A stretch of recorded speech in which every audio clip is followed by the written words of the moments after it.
Hello students, आज वाले lecture में अपन कंटिन्यू करते हैं अपना जो चैप्टर पढ़ रहे हैं केटीजी, दूसरा लेक्चर। कल वाले लेक्चर में अपन केटीजी के बारे में बहुत कुछ पढ़ चुके हैं, मैक्सवेल डिस्ट्रीब्यूशन लॉ और उससे रिलेटेड सारी कहानी, आरएमएस सिस्टम वगैरह, वो सब अपन लास्ट लेक्चर में पढ़ चुके हैं। ठीक है, तो बच्चों आज वाले लेक्चर में पढ़ना शुरू करते हैं। क्या KTG kinetic theory of gases, chapter का नाम आ गया, इंस्टीट्यूट का नाम आ गया, मेरा नाम आ गया। ठीक है, आगे की कहानी। तो केटीजी क्या है, देखो आज वाले लेक्चर में बेसिकली अपन वही सारी कहानी केमिस्ट्री से रिलेटेड पढ़ेंगे। मेजोरिटी कहानी केमिस्ट्री से रिलेटेड है जो आज के लेक्चर में अपन पढ़ने वाले हैं। ठीक है, तो गैस लॉ है, सबसे पहले बॉयल्स लॉ के बारे में पढ़ेंगे, फिर चार्ल्स लॉ, देन गैलो-सैक्स लॉ आ जाएगा, देन उसके बाद अपना आ जाएगा डाल्टन्स पार्शियल प्रेशर लॉ, उसके बाद आ जाएगा एवोगाद्रो लॉ एंड फिर आ जाएगा ग्राम्स लॉ ऑफ डिफ्यूजन। तो ये सारा लिख लेना आप एक एक करके, ठीक है ना। ये सारे लॉ के बारे में पढ़ने वाले हैं, गैस लॉ के बारे में। तो इतनी कहानी आप लोग लिखो, वीडियो पॉज करके लिख लेना, बार बार नहीं बोलने वाला हूँ मैं। ठीक है, चलो आगे बढ़ते हैं। तो पहला एक एक करके पढ़ लेते हैं। बॉयल्स लॉ क्या है, देखो बॉयल्स लॉ, इसमें क्या होगा, देखो कांस्टेंट टेम्परेचर क्या होने वाला है इसमें, टेम्परेचर कांस्टेंट। अच्छा, आइडियल गैस इक्वेशन आप सबको पता होनी चाहिए कि आइडियल गैस इक्वेशन होती क्या है। ठीक है ना, आइडियल गैस इक्वेशन सबको पता है क्या बेटा, यहां से मैं लिख देता हूं, आइडियल गैस इक्वेशन सबको पता होनी चाहिए। यहाँ पे जो होता है आइडियल गैस इक्वेशन जो होती है ना, ये केमिस्ट्री में आप सब लोगों ने पढ़ी होगी, PV बरोबर nRT। ठीक है, PV बरोबर nRT अपना आइडियल गैस इक्वेशन आ गया, ये सबको याद होगा। ठीक है, चलो आगे बढ़े, ये सब लिख लिया होगा। अब इसी के बेसिस पे क्या करेंगे अपन, बॉयल्स लॉ में टेम्परेचर कांस्टेंट है तो टेम्परेचर हटा देना, तो आंसर हो जाएगा PV बराबर कांस्टेंट या P is proportional to 1/V। Boyle's law आ गया। चार्ल्स लॉ में क्या होगा, चार्ल्स लॉ में प्रेशर हटा देना है तो वॉल्यूम प्रोपोर्शनल टू टेम्परेचर हो जाएगा। गैलो-सैक्स लॉ में, गैलो-सैक्स में वॉल्यूम कांस्टेंट हो जाएगा तो P प्रोपोर्शनल टू T हो गया।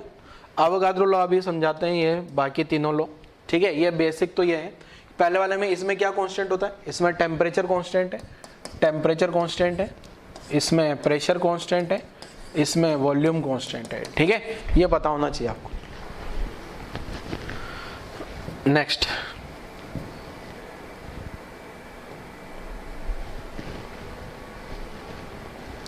नेक्स्ट क्या आ गया, देखो पहला बॉयल्स लॉ आ गया। बॉयल्स लॉ में क्या होगा, कांस्टेंट टेम्परेचर, और अगर टेम्परेचर कांस्टेंट हो गया तो अपनी इक्वेशन क्या बन जाएगी, P प्रोपोर्शनल टू 1/V या फिर PV बराबर कांस्टेंट, ये अपनी इक्वेशन बन जाएगी। क्लियर है। अब देखो ये एक एग्जाम्पल, प्रैक्टिकल लाइफ एग्जाम्पल है जिससे अपन समझ सकते हैं। देखो अभी देखना, यहाँ पे टेम्परेचर कांस्टेंट है तो आप ध्यान से देखो, यहाँ पे जो टेम्परेचर है ना, ये कांस्टेंट मेंटेन है। अबे 300 केल्विन, 300 केल्विन है, और ये टेम्परेचर आ रहा है, ये आग लगाई गई है उस आग के कारण। और आप ध्यान से देखोगे तो ये आग जो है बराबर लगी हुई है, यहाँ सब कुछ मूवेबल है, बट ये आग में कोई चेंजेस नहीं हो रहा है, मतलब यहाँ से इक्वल जा रही होगी, टेम्परेचर कांस्टेंट होगा। टेम्परेचर कांस्टेंट होने से अब देखो यहाँ क्या हो रहा है, ये एक पिस्टन है, पिस्टन के ऊपर जैसे ही मैं मास बढ़ाता हूं तो प्रेशर बढ़ेगा, प्रेशर बढ़ेगा तो वॉल्यूम क्या हो जाएगा, कम हो जाएगा। देखो आप ध्यान से, यहाँ ये बढ़ रहे हैं ना, मास कम हो रहे हैं तो ऊपर जा रहा है, तो आपको यहां से केवल क्या है कि ये जो प्रेशर है ना बच्चों, क्या प्रेशर, तो प्रेशर क्या हो जाएगा, प्रोपोर्शनल टू 1/वॉल्यूम। अगर मैं यहाँ पे ये वाला प्रेशर बढ़ाऊंगा तो ये जो गैस है, यहाँ जो गैस भरी हुई है, उस गैस का वॉल्यूम क्या हो जाएगा बच्चों, कम हो जाएगा। ये जो गैस भरी हुई है ना यहाँ पे, इसका वॉल्यूम कम हो जाएगा। यहाँ पे तो प्रेशर बढ़ाना पड़ेगा, प्रेशर बढ़ाने के लिए मास लगा रहे हैं एक्स्ट्रा। तो आप ध्यान से ऑब्जर्व करना, देखो जैसे मास बढ़ा रहा हूं तो वॉल्यूम कम हो रहा है, क्या मास बढ़ा रहा हूं तो वॉल्यूम कम हो रहा है, तो ये ग्राफ इस टाइप का आता है, P प्रोपोर्शनल टू V। ग्राफ का नाम होता है रेक्टेंगुलर हाइपरबोला। P और V के बीच में जो ग्राफ है ना, रेक्टेंगुलर हाइपरबोला है। ठीक है, प्रेशर बढ़ाएंगे तो वॉल्यूम कम होगा, नाम है बॉयल्स लॉ, टेम्परेचर कांस्टेंट होगा। लिख लो जरा, ये वाले डायग्राम बनाने की जरूरत नहीं है, केवल इतना सा लिख लो, कांस्टेंट टेम्परेचर। और ये डायग्राम कैसे बनाओगे, मूवेबल डायग्राम है, डायग्राम बनाने की बिल्कुल भी जरूरत नहीं है ये वाला। ठीक है, चलो नेक्स्ट लॉ आ जाता है अपने पास, कौन सा है, चार्ल्स लॉ। ध्यान से समझना, चार्ल्स लॉ में क्या कांस्टेंट है, क्या याद रख लोगे, प्रेशर कांस्टेंट होता है इसमें, और प्रेशर कांस्टेंट होते हैं, अपनी इक्वेशन कैसे बदल जाएगी, V proportional to T, V proportional to T या V अपॉन T बराबर कांस्टेंट। जैसे पिछले वाले में P इंटू V कांस्टेंट आया था ना, P into V constant Boyle's law में, ऐसे इसमें क्या आ गया, V अपॉन T कांस्टेंट। ठीक है, मतलब क्या है, देखो यहाँ वॉल्यूम बढ़ेगा टेम्परेचर बढ़ाने पे। तो ध्यान से देखना डायग्राम को, देखो यहाँ अब आग, ये देखो जैसे आग बढ़ेगी तो वॉल्यूम बढ़ा क्या, यहाँ से आग ये जैसे यहाँ से ये बढ़ रही है ना आग, मतलब यहाँ से जो है आग बढ़ी, फायर बढ़ी तो टेम्परेचर बढ़ रहा है। 450 हो गया, 250, अबे कहाँ जा रहा है, 450 हो गया, कम होगा ज्यादा होगा। और आप देखो प्रेशर कांस्टेंट रखने के लिए यहाँ पे ये दो ही वेट रखे गए। पिछले वाले में वेट बढ़ रहा था, क्या वेट बढ़ रहा था तो नीचे आ रहा था, इसमें क्या वेट कांस्टेंट है, जैसे ही टेम्परेचर बढ़ेगा तो वॉल्यूम बढ़ जाएगा, टेम्परेचर बढ़ेगा वॉल्यूम बढ़ जाएगा, ग्राफ इस टाइप का आ जाएगा। क्लियर है? ऑब्जर्व करो जल्दी से, नोट नहीं करना, नोट करना है चार्ल्स लॉ, बस ये 2 लाइन लिख लेनी, आगे कुछ नहीं लिखना। ठीक है, अगला नेक्स्ट है गैलो-सैक्स लॉ। गैलो-सैक्स लॉ में क्या होगा, वॉल्यूम कांस्टेंट होगा, वॉल्यूम कांस्टेंट होगा मतलब P/T कांस्टेंट होगा। ये अलग एग्जांपल से समझो जरा, देखो ये अलग एग्जांपल में क्या है, प्रेशर और टेम्परेचर। ठीक है, प्रेशर वॉल्यूम कांस्टेंट होगा तो प्रेशर बढ़ाओगे तो टेम्परेचर भी बढ़ जाएगा। ठीक है ना, तो यहां से जो है ना, ये जो है प्रेशर बढ़ाओगे तो टेम्परेचर भी क्या होगा, बढ़ने वाला है। काम हो नहीं कर रहा है ये, एक मिनट, कांस्टेंट टेम्परेचर P/T, पता नहीं मूव नहीं कर रहा है, चलो जाने दो। इसके अंदर का अगर इसका वॉल्यूम, इस ट्यूब का वॉल्यूम मैं ऑलमोस्ट क्या मान सकता हूँ, कांस्टेंट। अब हम बढ़ेंगे, प्रेशर बढ़ेगा तो टेम्परेचर भी क्या हो जाता है, अंदर का बढ़ जाता है। ठीक है ना, इसके अंदर हवा बढ़ने से क्या होगा, टेम्परेचर बढ़ जाएगा, वॉल्यूम थोड़ा सा एक्सपांड करेगा, ऑलमोस्ट नेग्लिजिबल।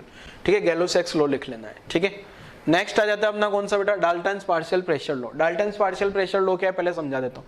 जैसे मान लो इस रूम है, रूम में कौन कौन सी गैस भरी हुई है अपने पास, ऑक्सीजन, नाइट्रोजन, हर एक टाइप की गैस भरी हुई है क्या। तो मैं क्या मान लूँ, ये रूम में एक एक इंडिविजुअल गैस भर दूं, पहले ऑक्सीजन मान लूँ, ऑक्सीजन के कारण प्रेशर क्रिएट होगा, उसको कैलकुलेट कर लें, फिर ऑक्सीजन को हटा के नाइट्रोजन भर लें, नाइट्रोजन वाला प्रेशर कैलकुलेट कर लें, फिर हटा के कार्बन डाइऑक्साइड वाला प्रेशर कैलकुलेट कर लें, और फिर तीनों को एक साथ भरेंगे तो जो प्रेशर आएगा ना, केवल नाइट्रोजन के कारण जो प्रेशर आ रहा है, केवल ऑक्सीजन के और केवल कार्बन डाइऑक्साइड, तो तीनों गैसों का मिक्सचर, एयर भरी हुई है ना, तो एयर के कारण जो प्रेशर होगा वो तीनों का सम के बराबर होगा। ठीक है, ये डाल्टन्स पार्शियल प्रेशर है। अभी एक इमेज आएगी, उससे भी समझ में आ जाएगा। Total pressure exerted by mixture of non reacting, reaction नहीं करनी चाहिए gas, occupy vessel is equal to sum of individual pressure which each gas exert if alone occupies the same volume at given temperature। ठीक है ना, same volume same temperature पे अकेले अकेले gas होगी ना, तो उन सबका प्रेशर का सम, जैसे मान लो एक गैस का प्रेशर P1 आया, दूसरे का P2, तीसरे का P3, तो सबका सम कर देना है तो टोटल प्रेशर आ जाएगा। ठीक है, ये P क्या है, pressure exerted by mixture P1, P2, P3 individual gases का। ये वाला डायग्राम समझो अब जरा, जो मैं बताना चाह रहा था ना यहाँ पे। तो देखो ये डायग्राम में क्या है बेटा, जैसे अगर मान लो इस रूम में केवल ऑक्सीजन गैस होगी तो ऑक्सीजन गैस का प्रेशर आ गया कितना, ये आ गया 20 किलो पास्कल। अगर ये रूम है, मान लो इस रूम में केवल ऑक्सीजन गैस भरी है तो 20 किलो पास्कल आएगा। ठीक है, जितनी भी है ना, बाकी सब गैस को हटा दें।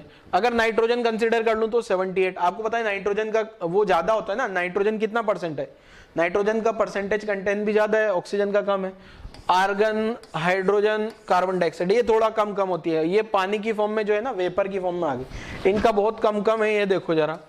ठीक है, तो इनका इंडिविजुअल सबका जो प्रेशर आया ना इस रूम में, उन सबको सम करूंगा तो ये प्रेशर आ जाएगा अपना, ये 1 atm एटमॉस्फेरिक प्रेशर, मतलब एयर जो बनी है ना, एयर जो है इन सबसे मिलके बनी है क्या, एयर जो है इन सबसे मिलके बनी है अपने पास में। क्लियर है, तो ये डायग्राम नोट करने की जरूरत नहीं है। क्या है एग्जांपल, ऑक्सीजन का प्रेशर, नाइट्रोजन, ऑर्गन, हाइड्रोजन, पानी, सबका प्रेशर मिला के एयर का प्रेशर आ जाएगा। तो यही तो लिखा है ना, total pressure exerted bye non reacting gas, तो क्या होगा, उन सबका सम ही तो हो रहा है ना, P1, P2, P3। तो यहाँ देखो ना, इसका 20, 78, 0.7, 1.28, इनको सम करोगे तो 101.3 किलो पास्कल आ जाएगा। क्लियर है, कहानी क्लियर है डाल्टन्स पार्शियल प्रेशर की।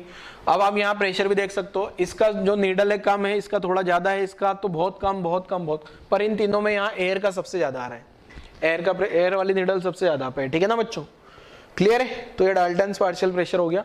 नेक्स्ट आसान सा एक लॉ आ जाता है, अवोगाद्रो लॉ।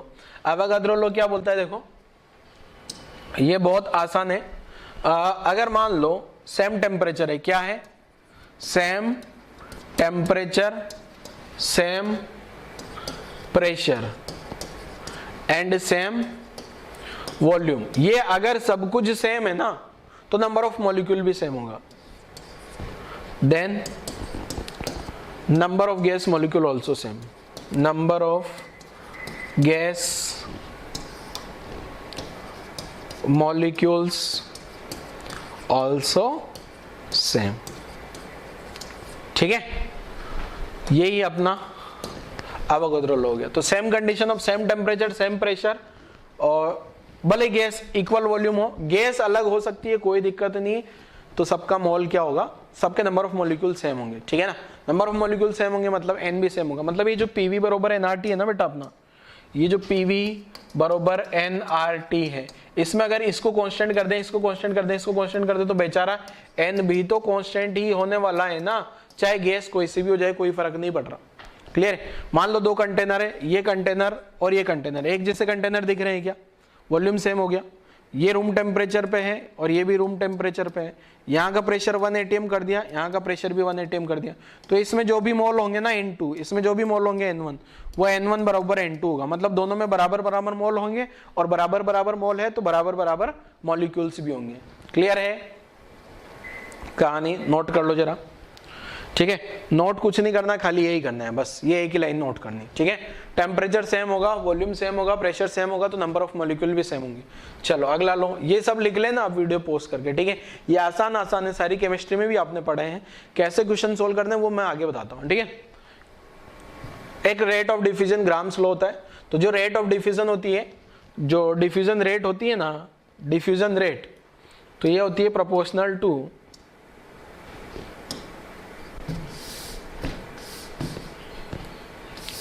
डिफ्यूजन। जो रेट होगी, डिफ्यूजन जो होता है वो प्रोपोर्शनल टू 1/रूट मॉलिक्यूलर वेट, ठीक है।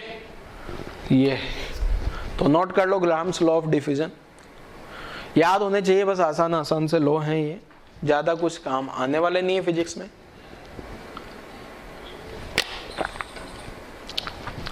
चलो आगे समझते हैं। हाँ देखो अब क्वेश्चन बताता हूं आपको।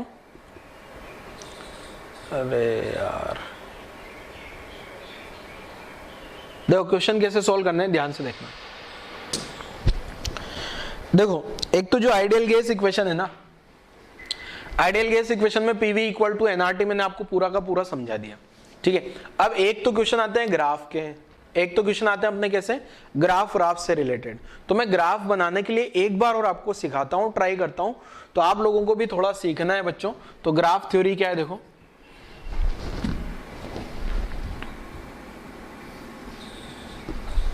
तो देखना जरा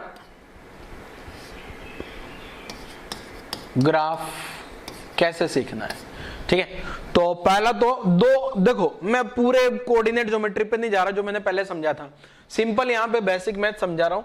एक तो ग्राफ बनेगा y इक्वल टू mx, और y यहां x लिखा होगा, यहां y लिखा होगा, और ये ऐसी लाइन बनेगी, ठीक है।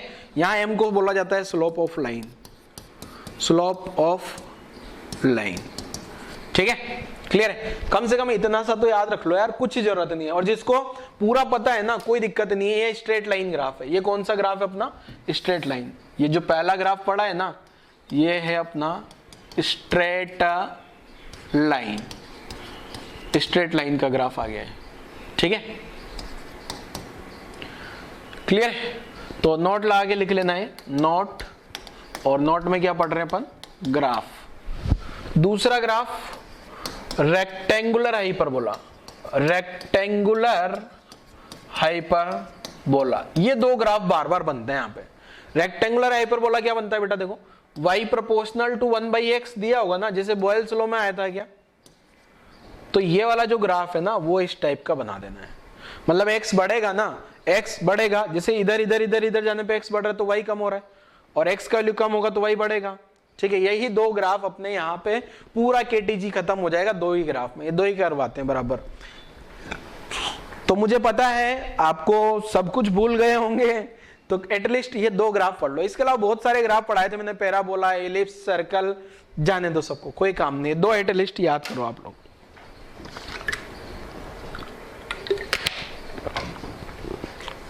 चलो पढ़ लिया ना। अब देखो क्या है, क्या है,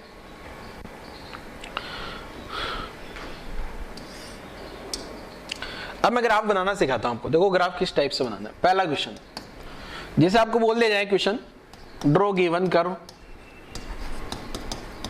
गिवन कर्व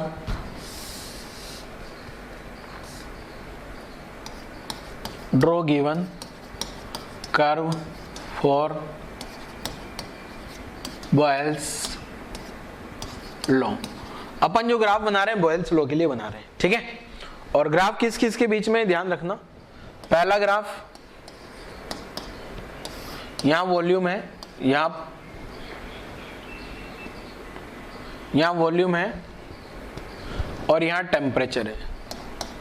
दूसरा ग्राफ यहां वॉल्यूम है, यहां प्रेशर है।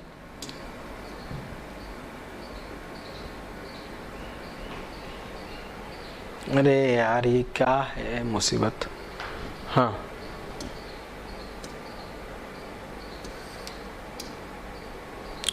क्वेश्चन था अपना क्या, ड्रॉ गिवन करो, ड्रॉ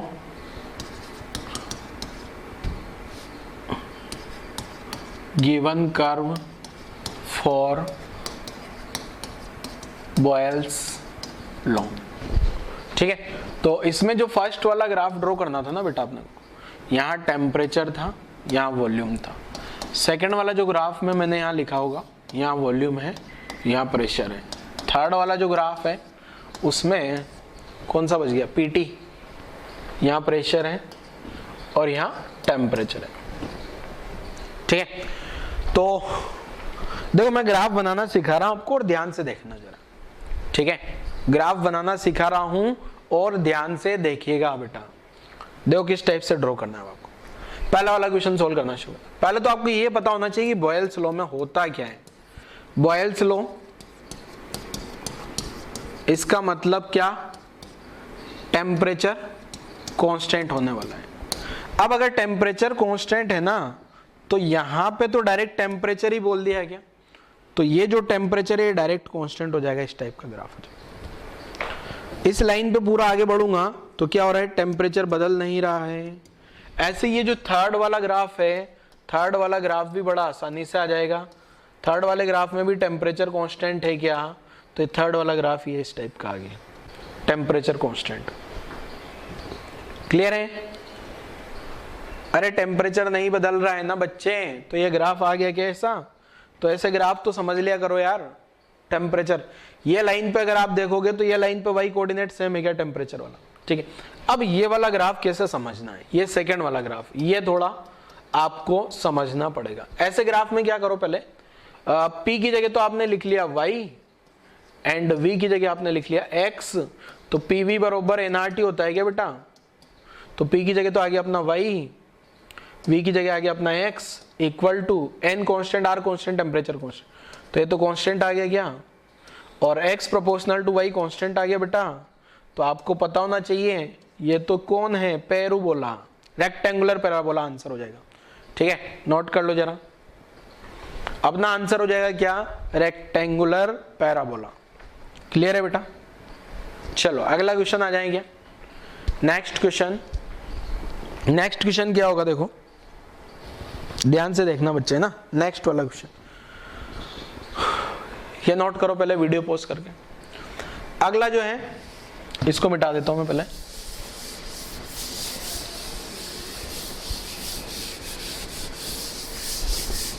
अरे यार बड़ा हाथ, हाँ ये ऐसा आना चाहिए ना, एक ही बार में उड़ा दे सबको, इधर छोटे की जरूरत पड़ेगी। बॉयल्स लॉ हटा दिया, ठीक है। अब देखो क्या होगा, कभी कभी ड्रॉ गिवन कर्व फॉर ऐसा लिख दिया जाए, जैसे मान लो फॉर आइसोबैरिक प्रोसेस। अब आइसोबैरिक प्रोसेस भी आपको पता होना चाहिए क्या होता है। केमिस्ट्री में अगर आपने पढ़ा हो तो ठीक है, नहीं तो हम बता ही देंगे, ठीक है।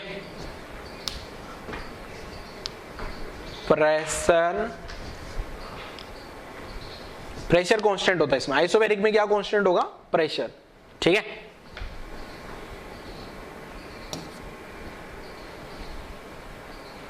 चलो ग्राफ है, बनाना शुरू करें क्या। इसमें थोड़ा सा मैं चेंज कर रहा हूं, यहां 1/v लिख रहे हैं, ठीक है। 3 ग्राफ है, थोड़ा सा चेंज कर दिया, आसान था इसलिए। तो देखो कैसे बनाओगे बेटा। पहला वाला ग्राफ शुरू करें, पहले तो आपको ये समझ में आ जाना चाहिए प्रेशर तो क्या होगा, कांस्टेंट होगा। आइसोबैरिक है ना, इसलिए प्रेशर कांस्टेंट। क्या है ये, यहाँ लिखता हूं आइसोबैरिक, इसका मतलब प्रेशर कांस्टेंट। प्रेशर कांस्टेंट हो गया ना, तो PV बराबर nRT, तो V प्रोपोर्शनल टू T हो गया। अब T की जगह तो क्या लिख दोगे बेटा, T की जगह मुझे क्या लिख देना है Y, एंड V की जगह क्या लिख देना है X, तो X प्रोपोर्शनल टू Y हो गया है। तो ठीक है, तो X प्रोपोर्शनल टू Y का ग्राफ कैसा आ जाएगा, V T, ये सा ग्राफ आ जाएगा। ठीक है, क्लियर है, स्ट्रेट लाइन आ जाएगा पहला वाला आंसर। दूसरा वाला आंसर तो आसान है क्या, सेकंड वाले क्वेश्चन में कुछ सोल्व नहीं करना मुझे। क्यों नहीं सोल्व करना, क्योंकि यहाँ प्रेशर है और यहाँ वॉल्यूम है, प्रेशर कांस्टेंट है, तो ये ऐसा आ जाएगा डायरेक्ट। ठीक है, थर्ड वाला क्वेश्चन सोल्व करेंगे वापस से। थर्ड वाला क्वेश्चन में थोड़ा दिमाग लगाना पड़ेगा, जो थर्ड वाला है बेटा उसमें थोड़ा सा मुझे दिमाग लगाना पड़ेगा। अच्छा, इसमें स्लोप भी निकाल सकते हो क्या आप, स्लोप अगर ये एंगल थीटा दे दिया जाए तो स्लोप क्या हो जाएगा tan थीटा, और यहाँ से स्लोप क्या आ जाएगा, जैसे आपने प्रोपोर्शनलिटी वाला ऐसे नहीं लिखते ना, तो इसको ऐसे भी लिखा जा सकता है ना। देखो t की जगह मैंने क्या लिखा है y, एंड v की जगह क्या लिखा है x,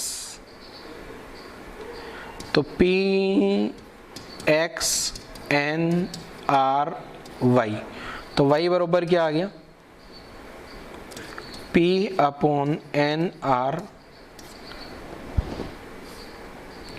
p upon N R into X. मतलब इसका स्लोप जो होगा वो प्रेशर अपॉन एन आर हो गया क्या, इस ग्राफ का जो स्लोप होगा ना वो क्या हो गया p अपॉन एन आर, बरोबर लिखना चाहो तो बरोबर tan थीटा भी लिख सकते हो। ठीक है, ऐसे इस वाले ग्राफ को भी ड्रॉ करके देखो।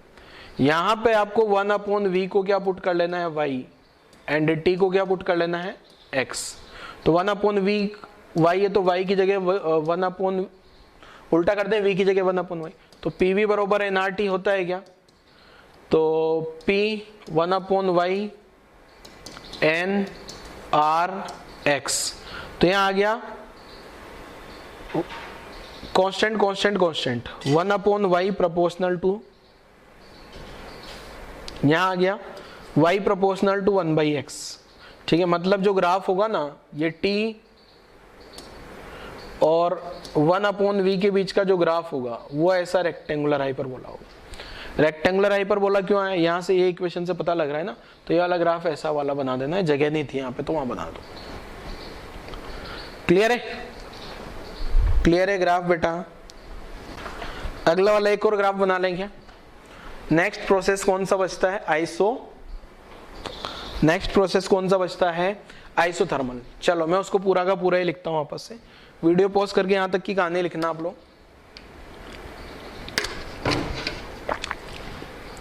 हाँ, वीडियो पॉज कर लेना आप लोग, पूरा लिख लिया करो, है ना। देखो नेक्स्ट क्या हो गया, draw given curve for isothermal process. ठीक है, पहला ग्राफ यहां पे दे दिया टेम्परेचर, यहां दे दिया प्रेशर, फर्स्ट सेकंड। अच्छा बॉयल्स लॉ तो हो गया ना यार, आइसोथर्मल हो गया, आइसोकोरिक। ठीक है, आइसोकोरिक में बनाना है पहला,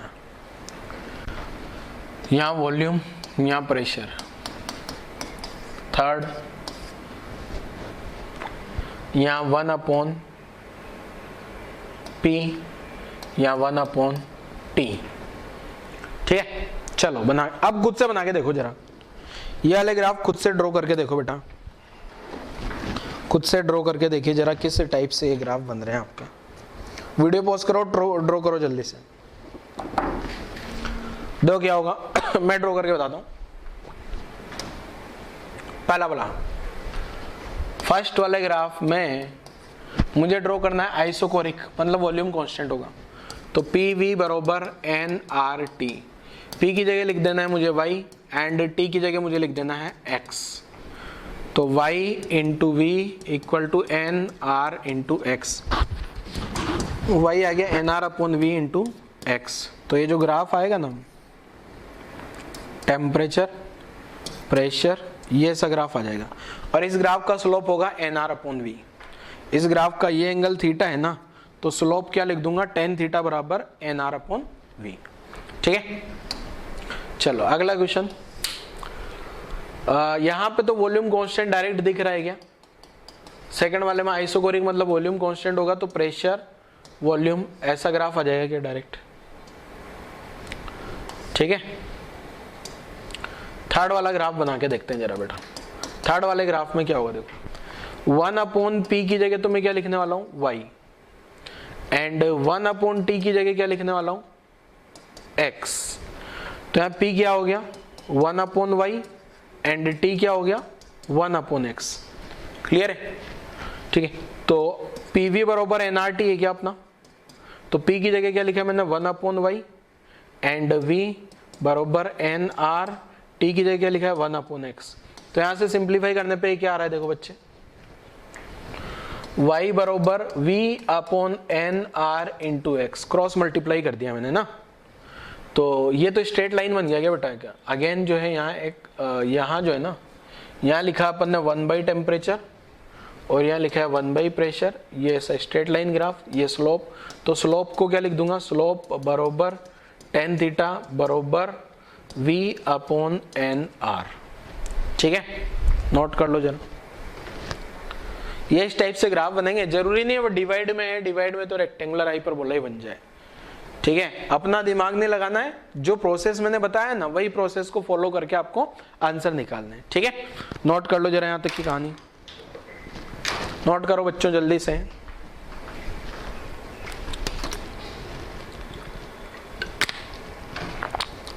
चलो आगे बढ़ते हैं। डाल्टन्स वाला हो गया, पार्शियल प्रेशर अवोगाद्रो हो गया, डिफ्यूजन हो गया। हाँ, अब एक आता है degree of freedom. Degree of freedom क्या है, देखो next heading, degree of freedom के बारे में समझ लेते हैं। क्या है degree of freedom? Degree of freedom का मतलब यह है कि कोई भी गैस मॉलिक्यूल कितनी अलग अलग डायरेक्शन में फ्रीली घूम सकता है। जैसे अभी आप घर बैठे हो तो आप एकदम फ्री हो, किधर भी जा सकते हो आराम से, पर जब आप यहाँ ऑफलाइन क्लास में आ जाते हो ना, तब आपका डिग्री ऑफ फ्रीडम 0, मतलब आपके पास कोई फ्रीडम नहीं है पढ़ने के अलावा, कहीं भी चल फिर नहीं सकते। ठीक है, आप फ्रीज हो गए एक तरीके से।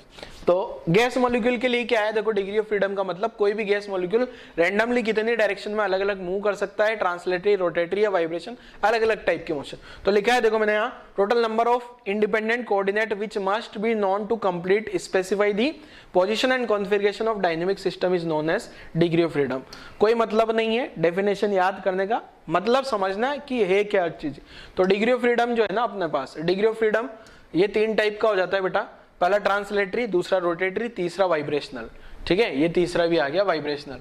ट्रांसलेटरी डीओएफ का मतलब degree of freedom, rotatory rotation, vibration. अब क्या होता है अभी आगे समझ में आएगा एग्जांपल से। ठीक है, अभी यहां से समझना, देखो we will see translatory degree of freedom. Translatory degree of freedom 3 type का होता है, 3 टाइप से अपन देख रहे हैं, यहाँ पे ऑब्जर्व कर रहे हैं। आपको ये कुछ नहीं लिखना है, ठीक है, आपको केवल ये वाली डेफिनेशन लिख लेनी है। देखो ये वाली डेफिनेशन लिख लेनी है, डिग्री ऑफ फ्रीडम का डेफिनेशन ये लिखना। अब यहां से कुछ नहीं लिखना, ठीक है, यहां से कुछ नहीं लिखना मैं जब तक नहीं बोल दूं। Line, plane, space. अब लाइन के अलोंग जो है ना डिग्री ऑफ फ्रीडम, देखो समझो आप जरा, ये जो है ना अपना हीलियम वाला जो मॉलिक्यूल है, ये ट्रांसलेटरी डिग्री ऑफ फ्रीडम सब, ये हीलियम मॉलिक्यूल मान लो एक लाइन के अलोंग मूव कर रहे हैं, तो इसको बोलते हैं क्या, translatory degree of freedom for a line. Line के अलोंग जो है मॉलिक्यूल चल रहा है। ऐसे ही जो है अगला डायग्राम ध्यान से देखना, प्लेन के अकॉर्डिंग बताऊंगा। यहां से हीलियम मॉलिक्यूल जाएगा और टकरा के ऊपर भागेगा एक प्लेन में, ये हीलियम मॉलिक्यूल गया टकरा के ऊपर चला गया। ठीक है, वापस देखो जरा, ये हीलियम मॉलिक्यूल चला टकरा के ऊपर चला गया, लाइन के अलोंग नहीं चल रहा है, प्लेन के अलोंग चल रहा है, तो ये प्लेन के लिए डिग्री ऑफ फ्रीडम आ गया। ऐसे स्पेस के अलोंग भी, स्पेस में अगर मान लो ये हीलियम मॉलिक्यूल है, यहां से चला गया, ऐसे ऐसे अगर मूव करता है ये, ठीक है, वापस देखना, ऐसे ऐसे अगर ये मूव कर रहा है ना, इस टाइप से अगर ये मूव कर रहा है तो स्पेस के लिए डिग्री ऑफ फ्रीडम, इन तीनों स्लाइड को लिखने की कोई जरूरत नहीं है। चलो आगे चलते हैं। रोटेशनल, ये वाली स्लाइड भी लिखने की जरूरत नहीं। ऐसे ऐसे गैस मॉलिक्यूल रोटेट कर सकते हैं ना अपने एक्सिस के राउंड। जैसे गैस मॉलिक्यूल रोटेट कर रहा है तो इसका कुछ न कुछ मोमेंट ऑफ इनर्शिया आएगा, कुछ न कुछ रोटेशनल काइनेटिक एनर्जी आएगी, इसको भी नोट नहीं करने की जरूरत है, ठीक है। अब ये हाइड्रोजन गैस मॉलिक्यूल रोटेट कर रहा है, उसको तो जाने दो। हाँ, अब देखते हैं ये डिग्री ऑफ फ्रीडम होता क्या है, ये समझते हैं, ठीक है। ये तो आपको समझ में आ गया। जो डिग्री ऑफ फ्रीडम है ना वो क्या है, हर एक डायरेक्शन में कितना रोटेशन, ट्रांसलेटरी मोशन, ये सारा डिग्री ऑफ फ्रीडम है। बट इसका वैल्यू कितना होता है मैथमेटिकली, ये समझते हैं। तो एक तो है translatory degree of freedom, rotatory degree of freedom, total degree of freedom. और यहाँ एग्जाम्पल लिखा। पहला गैस है अपने पास मोनोएटॉमिक गैस। मोनोएटॉमिक गैस जैसे एग्जाम्पल हीलियम, नियोन, आर्गन, इस टाइप की गैस जो इनर्ट गैस होती है सबकी सब मोनोएटॉमिक गैस। इनका translatory of degree of freedom 3 हो गया। मतलब ये 3 डायरेक्शन में मूव कर सकते हैं, एक्स वाई जेड, तीनों में फ्रीली मूव कर सकते हैं गैस मॉलिक्यूल। ऐसा कुछ नहीं कि एक्स पे चले, वाई पे चले, जेड पे चले। और हर टाइप की गैस में ऐसा होता है, linear, non linear, polyatomic, monoatomic, diatomic, कोई भी गैस हो 3 डायरेक्शन में मूव कर सकती है ना यार, ठीक है। तो ट्रांसलेटरी डिग्री ऑफ फ्रीडम हर एक गैस मॉलिक्यूल के लिए 3 होता है। मोनोएटॉमिक लिखा है मैंने यहाँ लीनियर और नॉन लीनियर लिखा है। लीनियर गैस का मतलब ऐसी गैस जिसका स्ट्रक्चर लीनियर का हो, जैसे O2, N2, CO2, CO। CO2 भी लीनियर गैस होती है, आपको पता होगा। CO2 कार्बन के अगल बगल में 2 ऑक्सीजन ऐसे जुड़ जाते हैं, ठीक है ना। Non linear ammonia, methane, CH4, ठीक है। तो हर एक गैस जो है ना उसका ट्रांसलेटरी डिग्री ऑफ फ्रीडम 3 होता है, क्योंकि वो हर एक डायरेक्शन में मोशन कर सकती है रैंडमली। अब रोटेशन में क्या गड़बड़ है देखो, जैसे मोनोएटॉमिक गैस बताता हूं मैं। जैसे अभी ये एग्जांपल समझो आप जरा, ये एटम घूम रहा है ना, अभी यहीं पे अगर मेरे पास मोनोएटॉमिक एटम होता, कौन सा होता, मोनोएटॉमिक। जैसे मान लो मेरे पास ये हीलियम का एक एटम है, तो ये हीलियम का एक एटम बेचारा कहाँ घूमेगा, जैसे अभी ये घूम रहा है ना, ये इस एक्सिस के अबाउट अगर घूमता है, इस एक्सिस के अबाउट अगर ये रोटेशन होता है, तो ये वाले एटम का डिग्री ऑफ फ्रीडम आएगा। साथ में ये वाले एटम का भी, ये दोनों घूम रहे होंगे इसके अबाउट, ये रेडियस r, ये रेडियस r कुछ न कुछ होगी, तो इनका क्या होगा, कुछ न कुछ मोमेंट ऑफ इनर्शिया आने वाला है। ऐसे ये वाली एक्सिस के अबाउट घूमे जो बोर्ड के प्लेन के परपेंडिकुलर है, इसके अबाउट भी कुछ न कुछ मोमेंट ऑफ। बट अगर इस एक्सिस के अबाउट अगर मैं घुमाता हूं ना, तो इस एक्सिस के अबाउट जो है मोमेंट ऑफ इनर्शिया क्या आ जाएंगे इनके, 0। हकीकत में क्या होता है, गैस मॉलिक्यूल बड़े छोटे छोटे से होते हैं, ये छोटू सा, तो ऐसे जाएंगे तो क्या मोमेंट ऑफ इनर्शिया क्या आएगा। अभी तो आपको लग रहा होगा सर ये तो बड़ा है तो 2/5 है हमारे, ये पॉइंटेड है, ये बड़ा करके बताया आपको बहुत सारा मैंने, ठीक है ना। तो अगर मान लो अपना एक सिंपल पॉइंट वाला हो, ये ऐसा गैस मॉलिक्यूल है, तो ये कहां घूमेगा यार, इसके पास घूमने का कोई ऑप्शन ही नहीं है। तो मोनोएटॉमिक गैस जो होती है ना वो घूम नहीं सकती है, तो उसका जो है घूमने वाला डिग्री ऑफ फ्रीडम जो है 0 आएगा। क्लियर है, कौन सी गैस का, मोनोएटॉमिक जो गैस होगी ना, ये देखो मोनोएटॉमिक गैस का रोटेशन वाला 0, लीनियर वाले का 2, नॉन लीनियर वाले का 3। लीनियर वाले का 2 क्यों आता है और नॉन लीनियर का 3 क्यों आता है वो भी समझा देता हूं। जैसे यहां पे समझना, ये जो है ना, जैसे ये लीनियर गैस आ गई, ये कौन सी गैस आ गई, लीनियर, तो इस गैस का इसके अलोंग तो moment of inertia non zero आएगा। ये वाली एक एक्सिस है उसके अबाउट भी नॉन जीरो आएगा, बट ये वाली जो एक्सिस होगी ना, इस एक्सिस के अबाउट मोमेंट ऑफ इनर्शिया 0 आ जाएगा। और ये जो इस टाइप की गैस है, हाइड्रोजन टाइप की गैस है, उसका जो डिग्री ऑफ फ्रीडम है रोटेशन का, 2 डायरेक्शन में घूम सकती है। कौन कौन सी, एक डायरेक्शन में नहीं घूम सकती, कौन सी, जिसके अलोंग बॉन्ड बन रहा है, जिस लाइन के अलोंग बॉन्ड बनता है ना, उस लाइन के अलोंग घूमना पॉसिबल नहीं है। बट जो अमोनिया गैस होगी, जैसे इस टाइप की गैस हो जो नॉन लीनियर स्ट्रक्चर रखती हो, ये अमोनिया, जैसे मान लो मैंने बना दी अमोनिया, अमोनिया, अमोनिया, तो इसमें क्या होगा, ये वाली एक्सिस के अबाउट भी रोटेशन पॉसिबल है, आई नॉन जीरो आएगा। ये वाली एक्सिस के अबाउट भी आई नॉन जीरो आएगा, क्योंकि इन 2 का आ जाएगा ना आई नॉन जीरो। और ये वाली एक्सिस के अबाउट भी आई नॉन जीरो आएगा। ये वाली एक्सिस बोर्ड के प्लेन के परपेंडिकुलर है, एक ये वाली जो एक्सिस बनाई है। तो यही है कि इसमें ये वाली एक एक्सिस ऐसी मिल जाती है जिसके अबाउट मोमेंट ऑफ इनर्शिया 0 हो जाता है। तो लीनियर गैस में और नॉन लीनियर में क्या होता है, हर एक के अबाउट घूमना पॉसिबल है, ठीक है। तो आपको डायरेक्ट याद रख लेना है, या डायरेक्ट आप ये टेबल भी रट सकते हो। क्या है देखो, ये वाली वैल्यूज आपको याद होनी चाहिए, ये जितनी भी वैल्यूज यहाँ लिखी है, ठीक है। ट्रांसलेटरी डिग्री ऑफ फ्रीडम सबके लिए सेम, रोटेशन वाला मोनोएटॉमिक में नहीं आएगा, लीनियर में 2, नॉन लीनियर में, टोटल तो कर ही लोगे। एग्जाम्पल पता ही होंगे आपको, ठीक है। कहानी क्लियर है, याद रख लोगे। अब एक चीज सुनना ध्यान से सुनना बेटा।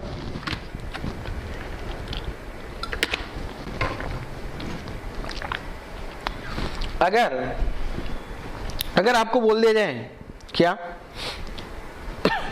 अगर आपको ये बोल दिया जाए कि ट्रांसलेटरी डिग्री ऑफ फ्रीडम बता दो, तो ट्रांसलेटरी डिग्री ऑफ फ्रीडम हर एक गैस के लिए 3 होता है। ट्रांसलेटरी डिग्री ऑफ फ्रीडम क्या होगा बेटा, हर एक गैस के लिए 3 होगा। इसका मतलब मुझे गैस बताने की जरूरत नहीं है। ट्रांसलेटरी डिग्री, मैं पूछूं ट्रांसलेटरी डिग्री ऑफ फ्रीडम कितना, तो आपका आंसर होना चाहिए 3, चाहे कोई सी भी गैस हो, हाइड्रोजन हो, ऑक्सीजन हो, अमोनिया हो, कोई भी हो।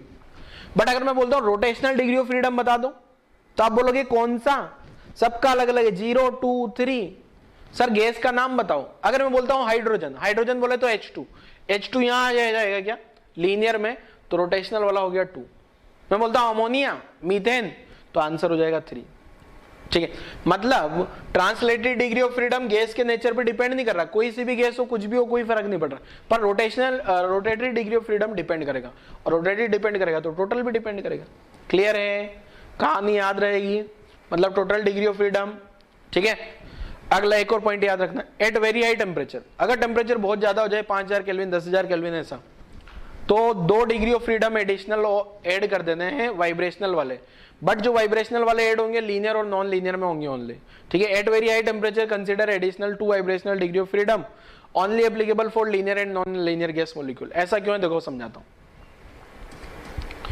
देखो क्या होगा, ये जो जैसे मान लो ऑक्सीजन जो गैस बनती है ना, ऑक्सीजन गैस का जो मॉलिक्यूल है वो इस टाइप से होता है, ठीक है। ऑक्सीजन का जो बॉन्ड है ना, अपन ऐसा स्प्रिंग के जैसा मान सकते। तो क्या होगा, जैसे हाई टेम्परेचर होगा ना, एट हाई टेम्परेचर, तो हाई टेम्परेचर पे क्या होगा, यही लिख देते हैं ना यार, जगह नहीं है, बट हाई टेम्परेचर पे क्या होगा, हाई टेम्परेचर पे ये गैस मॉलिक्यूल जो है ना, ये वाइब्रेट, ये जो गैस मॉलिक्यूल है ना, आप ऐसा समझ सकते हो, यहाँ ये स्प्रिंग्स के थ्रू बंधे हुए हैं, ठीक है।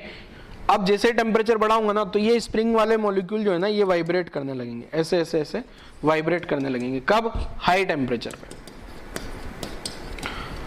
ठीक है। तो हाई टेम्परेचर पे वाइब्रेट तब करेंगे जब बॉन्ड होगा।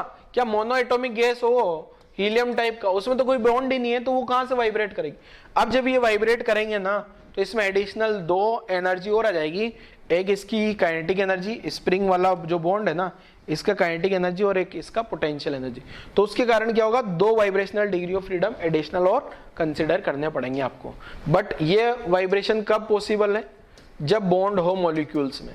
मॉलिक्यूल में बॉन्ड कब होंगे, जब उसमें कुछ न कुछ पॉली एटॉमिक हो, मतलब ये मोनो एटॉमिक नहीं होना चाहिए, ठीक है ना। मोनो एटॉमिक के अलावा सब जगह डिग्री ऑफ फ्रीडम कितना कंसिडर करना है, 2।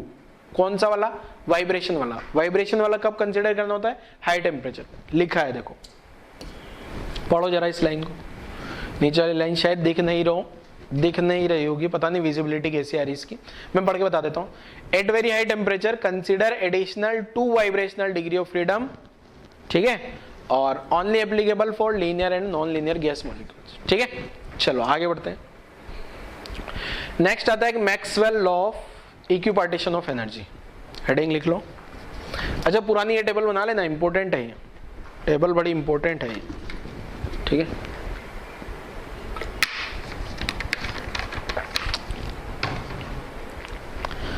दोगे Maxwell law of equipartition of energy क्या है, देखो इसको समझ लेते हैं।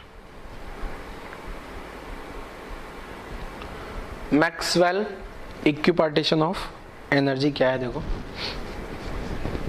समझा देते हैं क्या है। या मैं खुद हाथ से लिखूंगा तो आपको भी ध्यान से समझना है और अच्छे से समझ में आएगा। तो मैक्सवेल लॉ क्या बोलता है, मैक्सवेल जो है ना, law of equipartition of energy. Equipartition का मतलब इक्वल इक्वल एनर्जी जानने वाली है, ठीक है। अब इक्वल इक्वल एनर्जी कैसे जाएगी, देखो समझा देता हूं, ध्यान से समझना है। एक सेकेंड, इसके बाद जो है क्या आएगा, इसके बाद हाँ 2 टॉपिक और बचे, इंटरनल एनर्जी ऑफ गैस। एक काम करता हूँ, यहाँ पे जो है मेरे पास 1 मिनट रुकना फटाफट से, है ना।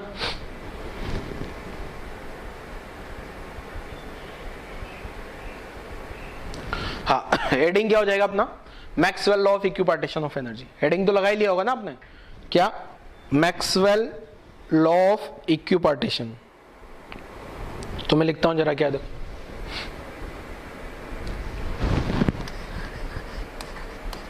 Maxwell's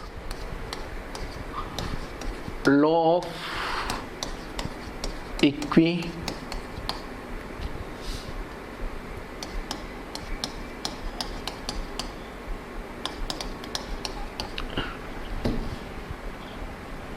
of energy. ठीक है, तो क्या है देखो, Maxwell law of equipartition of energy समझ लेते हैं। ठीक है, तो ध्यान से समझना बेटा, है ना। तो एनर्जी एसोसिएटेड, एनर्जी एसोसिएट लिख रहा हूं किसका, एक गैस मॉलिक्यूल का, for one gas molecule for one degree of freedom को शॉर्ट में लिखूंगा DOF। ये होती है, देखो पहले मैं समझा देता हूं आपको क्या है, ठीक है, फिर लिखेंगे इसको। जैसे मान लो अपने पास एक गैस मॉलिक्यूल है, जैसे एक है हीलियम, ठीक है। इस हीलियम के पास मान लो टोटल एनर्जी अपने पास 1200 जूल। कितना एनर्जी आ रहा है, 1200 जूल। एक अकेला मॉलिक्यूल है ऐसा, एक मॉलिक्यूल का एनर्जी कितना है, 1200 जूल। तो ये 1200 जूल जो एनर्जी है ना, ये 3 पार्ट में डिवाइड होगी। पहले तो ये कहां जाएगी, अब आपको पता है इसमें हीलियम में ओनली कौन होता है, ट्रांसलेटरी होता है क्या, और ट्रांसलेटरी होगा तो इसका डिग्री ऑफ फ्रीडम 3 हो गया, तो 3 जगह डिवाइड होगी। कितनी कितनी डिवाइड होगी, 300 जूल, 300 जूल एंड 300 जूल, सब जगह इक्वल इक्वल जाएगी। अब हीलियम का एक मॉलिक्यूल हुआ तो कितना हुआ, अब आपको बोल दिया जाए हीलियम के 10 मॉलिक्यूल है या 5 मॉलिक्यूल है, बोल दिया जाए 3 मॉलिक्यूल है। कितने हैं, 3 मॉलिक्यूल है, किसके, हीलियम के। तो उनकी टोटल एनर्जी कितनी हो जाएगी, 1200 इंटू 3। ठीक है, कहानी समझ आती है, लिखने की कोई जरूरत नहीं है। एक एग्जांपल इधर भी समझाता हूं। जैसे मान लो अब आपको बोल दिया जाए एक ऑक्सीजन गैस है, कौन सी गैस आ गई, ऑक्सीजन गैस। अब ये जो ऑक्सीजन गैस की जो टोटल एनर्जी है ना, वो आपको मजा दी मान लो 1000 जूल। कितनी बोल दिया, 1000 जूल। अब आपको पता है इसमें तो ट्रांसलेटरी भी होता है और रोटेटरी भी होता है, ट्रांसलेटरी भी होगा साथ में रोटेटरी भी होगा। क्लियर है, ट्रांसलेटरी के साथ साथ रोटेटरी भी होगा। अब मुझे बताया 3 तो ट्रांसलेटरी का, 2 रोटेटरी का, तो टोटल हो गया 5। तो ये डिवाइड होगी कितने में, 5 में। तो 5 बार डिवाइड होगी ना, इसके 5 टुकड़े करूंगा तो कितने कितने हो गए, 200 जूल प्लस 200, 200 के 5 टुकड़े हो गए क्या, डिवाइड बाई 5 करूंगा तो ये, तो ये 3 तो किसकी चली गई, रोटेशन की, ट्रांसलेटरी की, और ये 2 किसकी आ गई, रोटेटरी की। तो कुल मिला के मैंने यही बोला है। अब एक ऑक्सीजन का तो 1000 है, 5 ऑक्सीजन होंगे तो 5000 हो जाएगा, 10 होगा तो 10000 हो जाएगा। तो यही मैक्सवेल ने बोला। इक्विपार्टीशन का मतलब क्या है कि इक्वल इक्वल एनर्जी होगी सबके पास में, हर डिग्री ऑफ फ्रीडम के करस्पॉन्डिंग। जितने भी डिग्री ऑफ फ्रीडम होंगे सबके करस्पॉन्डिंग इक्वल इक्वल एनर्जी होगी। ये मैक्सवेल ने बोला इक्विपार्टीशन एनर्जी ऑफ लॉ में। तो मैंने क्या लिख दिया, energy associate for one gas molecule, gas का एक मॉलिक्यूल ले रहा हूं मैं, फॉर 1 डिग्री ऑफ फ्रीडम। ये जो होता है ना, ये होता है 1/2 kT के बराबर। किसके बराबर होता है ये, 1/2 kT। ये मैंने नहीं बोला, मैक्सवेल ने बोला। और हर एक डिग्री ऑफ फ्रीडम के करस्पॉन्डिंग आ जाएगा। मतलब ये जो 1/2 kT जो वैल्यू है ना बेटा, ये जो 1/2 kT वैल्यू आ रही है ना, ये 300, ये वाले 300 है ना, ये सब 1/2 kT है। ये सब का वैल्यू, ये 1/2 kT का जो वैल्यू आया है ना, ये 300 आया। ठीक है, ऐसे यहाँ पे ये वाली जो वैल्यू आई है ना, ये 1/2 kT है। ठीक है, 1/2 kT एक मॉलिक्यूल का 1 डिग्री ऑफ फ्रीडम के करस्पॉन्डिंग। ठीक है, अब अगर मैं बढ़ाता हूं इसको, कैसे, अगर मैं सारे डिग्री ऑफ फ्रीडम के करस्पॉन्डिंग लिखना चाहूं तो पहले इसको मिटा दे।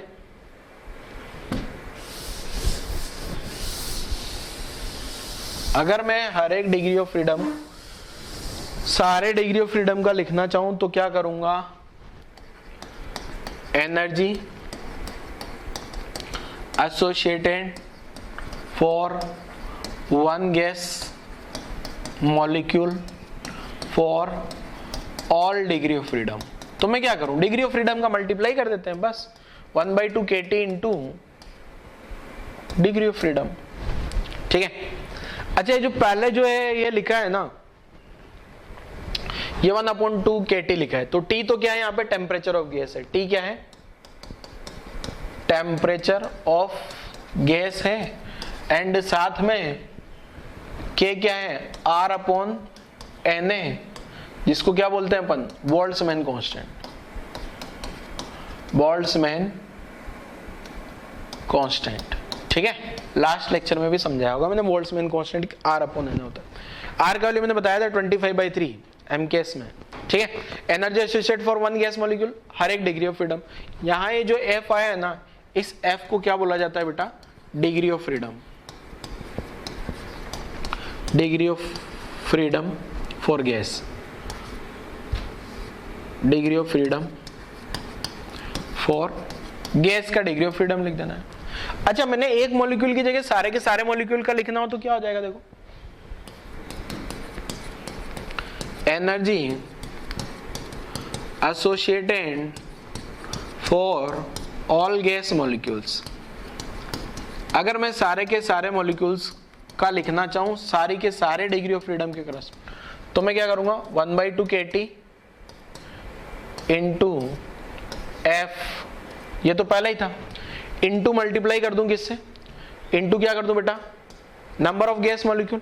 तो नंबर ऑफ गैस मॉलिक्यूल क्या होते हैं, देखो नंबर ऑफ गैस मॉलिक्यूल कितने हैं, मान लो 100 मॉलिक्यूल है तो 100 से मल्टीप्लाई कर दो, 200 है तो 200 से मल्टीप्लाई कर दो, 300 है तो 300 से मल्टीप्लाई कर दो। अब नंबर ऑफ गैस मॉलिक्यूल कैसे निकालेंगे, इसमें थोड़ी सी केमिस्ट्री है, मैं आगे भी समझाऊंगा आपको।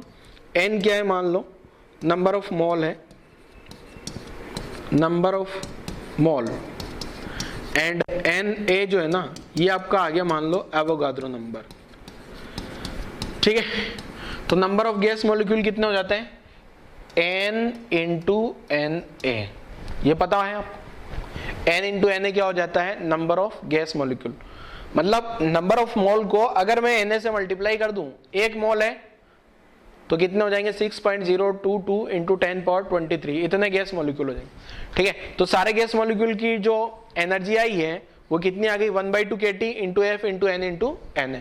अब ये जो सारे गैस की जो टोटल एनर्जी आई है ना बेटा, सारी यहां से देखा जाए तो मेरे पास जो ये टोटल एनर्जी निकल के आ रही है, इसको अगर मैं कैलकुलेट करता हूं तो कितनी आ रही है, देखो इसको कैलकुलेट करें क्या, तो ये जो आ रही है ना, 1 K की जगह अगर मैं R/Na लिख दूं,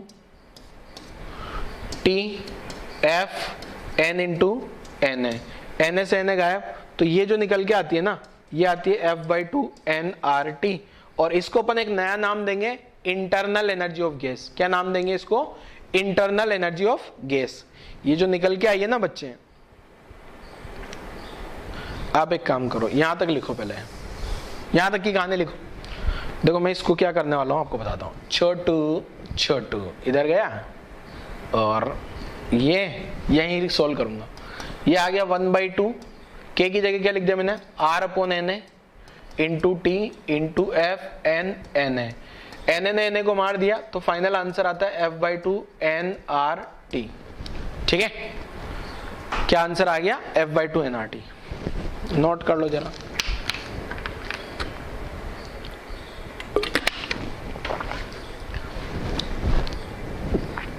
चलो बड़ा कर देता हूं आपके लिए, वीडियो पॉज करके नोट कर रहे होंगे। हाँ, K की जगह R/Na लिख देना, तो F/2 nRT आ जाएगा।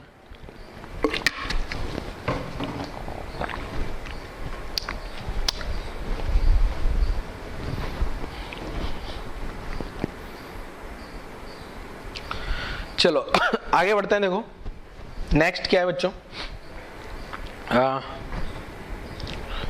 नेक्स्ट जो है ना, अच्छा पहले ये भी लिख लेना आप, है ना, ये यहां तक पूरा लिख देना है, उसको बराबर आगे करके। अब ये जो टर्म आई है ना बच्चे, इसी को बोल देते हैं अपन क्या, इंटरनल एनर्जी ऑफ गैस। ये जो टर्म आ रही है ना, ये जो फाइनली ये सिंपली आई हो क्या है, इसको बोल देते हैं इंटरनल एनर्जी ऑफ गैस। इसी को क्या बोल देते हैं अपन, इंटरनल एनर्जी ऑफ गैस। तो मैं अगली स्लाइड में बताता हूं आपको, हेडिंग लिख रहा हूं क्या, इंटरनल एनर्जी ऑफ गैस, और इसको डिनोट करते हैं यू से। किससे डिनोट कर दिया बेटा इसको, यू से। अब ये जो यू आया ना इंटरनल एनर्जी, गैस का जो इंटरनल एनर्जी आया, ये क्या होता है, sum of kinetic energy and potential energy. ये जो यू है ये होता है क्या, kinetic energy of gas molecules plus potential energy of gas, potential energy of gas molecules. अब यहां पे जो है ना बेटा, ये वाली टर्म जो है ना ये तो जीरो आ जाती है। Potential energy of gas molecules कितना, zero. Potential energy of gas molecules ये जो है ये जीरो है। क्यों, क्योंकि अपन ने अट्रैक्शन फोर्स, गैस के बीच का अट्रैक्शन फोर्स नेग्लेक्ट कर दिया, ग्रेविटी नेग्लेक्ट कर दी, तो पोटेंशियल एनर्जी कहां से आएगी। पोटेंशियल एनर्जी क्या लिखते हैं अपन, mgh लिखते हैं क्या, अरे पोटेंशियल एनर्जी क्या लिखते हैं, या तो अपन mgh लिखते हैं या फिर अपन क्या लिखते हैं, Gm1m2/r²। तो अपन ने अगर ग्रेविटेशनल फोर्स नेग्लेक्ट कर दिया, अगर फोर्स ही नहीं है, फोर्स नहीं है ग्रेविटेशनल, ये वाला फोर्स नहीं है, mg वाला फोर्स नहीं है, तो पोटेंशियल एनर्जी कहां से आएगी यार, ठीक है ना। तो ये वाली पोटेंशियल एनर्जी क्यों नहीं आती, पोटेंशियल एनर्जी क्यों नहीं आ रही है, अट्रैक्शन फोर्स नेग्लेक्ट कर दिया, ठीक है ना। इंटरमोलिकुलर अट्रैक्शन फोर्स क्या है, आपने नेग्लेक्ट कर दिया।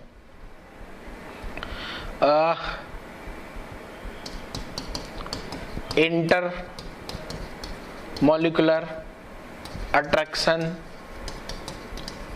फोर्सेस आर नेग्लेक्ट, ठीक है। ये कहां किए थे अपन ने, जब शुरुआत में जब अजम्पशन किए थे ना, वहां बोला था ना कोई इंटरनल, वहां बोला था क्या, कोई अट्रैक्शन फोर्स नहीं इंटरमोलिकुलर, तो पोटेंशियल है।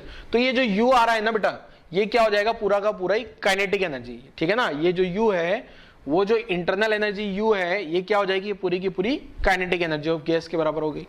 तो ये जो इंटरनल एनर्जी आ गई, ये जो यू है, ये पूरी की पूरी क्या हो जाएगी, केवल और केवल क्या हो गई, काइनेटिक एनर्जी, ठीक है बेटा। ये जो इंटरनल एनर्जी है, तो ये U जो है ये क्या आ गई, kinetic energy of gas molecules. बस ऐसा क्यों हुआ, क्योंकि पोटेंशियल वाला तो गायब हो गया, और यही U क्या आ जाता है बेटा अपने पास, F/2 nRT, ठीक है। कहां से आया, अभी अभी थोड़ी देर पहले बताया था क्या, देखो वापस बता देता हूं, ये रहा ना ये वाला, ठीक है। तो यही अपना F/2 nRT याद रख लेना आपको, ठीक है ना। U क्या हो गया, इंटरनल एनर्जी ऑफ गैस भी बोल सकते हो इसको, और काइनेटिक एनर्जी ऑफ गैस भी बोल सकते हो। काइनेटिक एनर्जी ऑफ गैस इसलिए बोल रहे हैं क्योंकि पोटेंशियल एनर्जी जीरो आ जाती है। क्लियर है, नोट कर लो जरा, वीडियो पॉज करो, यहां तक की कहानी नोट करो।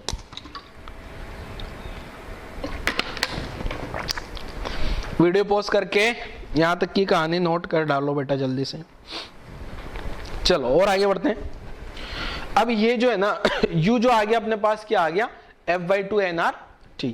अब यहां आगे अगर बढ़े बेटा, ये जो U है ना, अगर मान लो मेरे को निकालना हो, क्या निकालना, translatory kinetic energy of gas, तो इसको क्या लिख सकता हूं मैं, ट्रांसलेटरी काइनेटिक एनर्जी में जो देखो U जो लिखा है ना मैंने, U क्या है अपने पास, F/2 nRT। अब मैंने यहाँ ट्रांसलेटरी क्यों लिखा, ओनली ट्रांसलेटरी इसलिए लिखा मैंने क्योंकि मुझे पता है कि ट्रांसलेटरी डिग्री ऑफ फ्रीडम, अभी अभी समझाया था टेबल में, मैंने बोला था ट्रांसलेटरी डिग्री ऑफ फ्रीडम हर एक गैस के लिए 3 होगा, बताने की जरूरत नहीं है। तो इसको मैं क्या लिख सकता हूं, 3/2 nRT। Translatory degree of freedom हर एक गैस के लिए सेम होता है ना बेटा, ठीक है।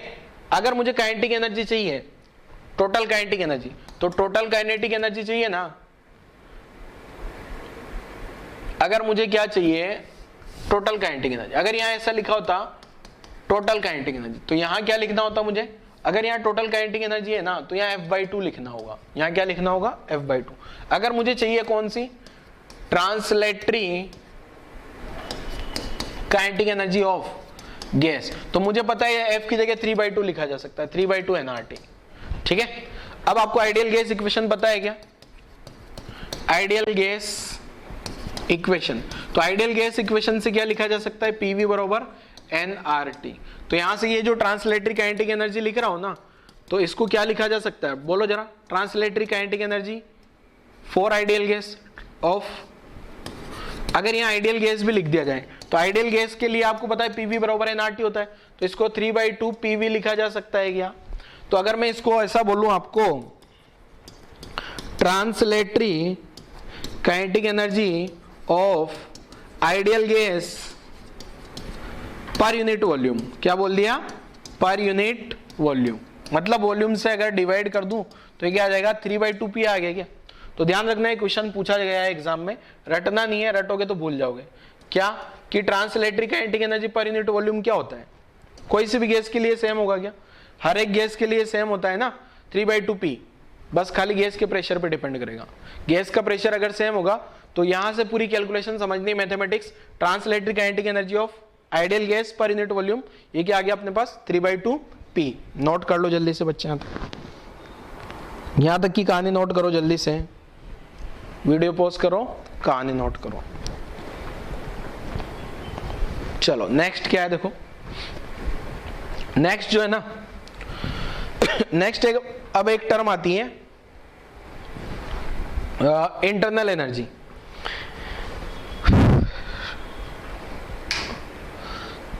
चलो अब अगले लेक्चर में करते हैं, यहां तक की कहानी खत्म करते हैं, नेक्स्ट लेक्चर में अब कवर करेंगे अपन ये, यहां तक की कहानी समझ आ जानी चाहिए आपको। Translatory kinetic energy of ideal gas per unit volume 3/2 P, ठीक है, टोटल इंटरनल एनर्जी। फिर अपन इससे रिलेटेड और कहानी समझते हैं अगले लेक्चर में, ये पुराना आ गया। ठीक है बच्चों, तो आज वाला लेक्चर में यही क्लोज कर रहा हूँ। Thank you.